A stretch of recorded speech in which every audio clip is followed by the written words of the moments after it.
Chapter 1. Damianos. Damon stood at the base of the dais steps as his name spread in tones of shock and disbelief over the courtyard. Nicandros knelt before him. His army knelt before him. It was like coming home until his name, rippling outwards over the ranks of the gathered Achelon soldiers, hit the Varetian commoners thronging the edges of the space where it changed. The shock was different, a doubled shock, a rippling impact now of anger, of alarm. Damon heard the first voice in outcry, a swell of violence, a new word now in the mouths of the crowd. Prince killer. A hiss of a rock thrown. Nicandros came up off his knees, drawing his sword. Damon flung out a hand in a motion for halt, stopping Nicandros instantly, his sword showing a half-foot of Achelon steel.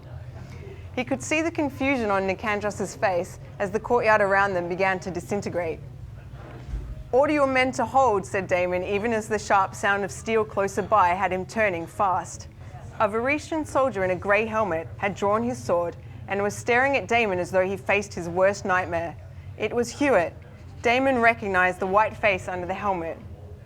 Hewitt was holding his sword out before him, the way Jord had held the knife, between two shaking hands. "Damianos," said Hewitt. "Hold," Damon ordered again, shouting to be heard over the crowd, over the new hoarse cry in Achelon, "Treason!" It was death to draw a blade on a member of the Achelon royal family. He was still keeping Nicandros back with the gesture of his outflung hand, but he could feel every sinew in Nicandros strain in the effort to hold himself in place.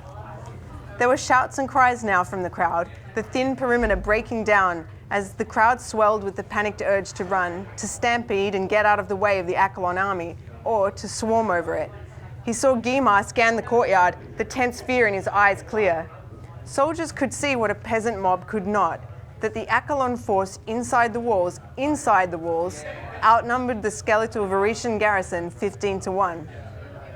Another sword was drawn along Hewitt's, a white-faced Varetian soldier.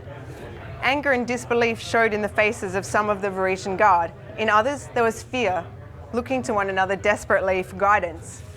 And in the first spilling breach in the perimeter, in the spiraling frenzy of the crowd, with the Varetian guards no longer fully under his control, Damon saw how completely he had underestimated the effect of his identity on the men and women of this fort. Damianos, Prince Killer.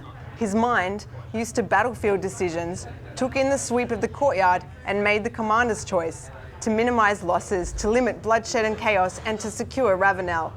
The Varetian guards were beyond his orders, and the Varetian people, if these bitter, furious emotions could be soothed among the Varetian people, he was not the one to soothe them. There was only one way to stop what was about to happen, and that was to contain it, to lock it down, to secure this place once and for all. Damon said to Nicandros, "Take the fort."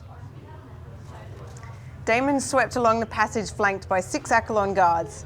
Achelon voices rang in the halls, red Achelon flags flew over Ravenel. Achelon soldiers on either side of the doorway drew their heels together as he passed. Ravenel had now changed allegiance twice in as many days. This time it had happened swiftly. Damon knew exactly how to subdue this fort.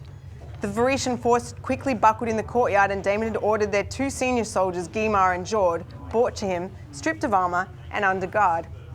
As Damon entered the small antechamber, the Achelon guards took hold of their 2 prisoners and thrust them roughly to the ground. "Kneel," the guard commanded in mangled Varetian. Jord sprawled. "No, let them stand."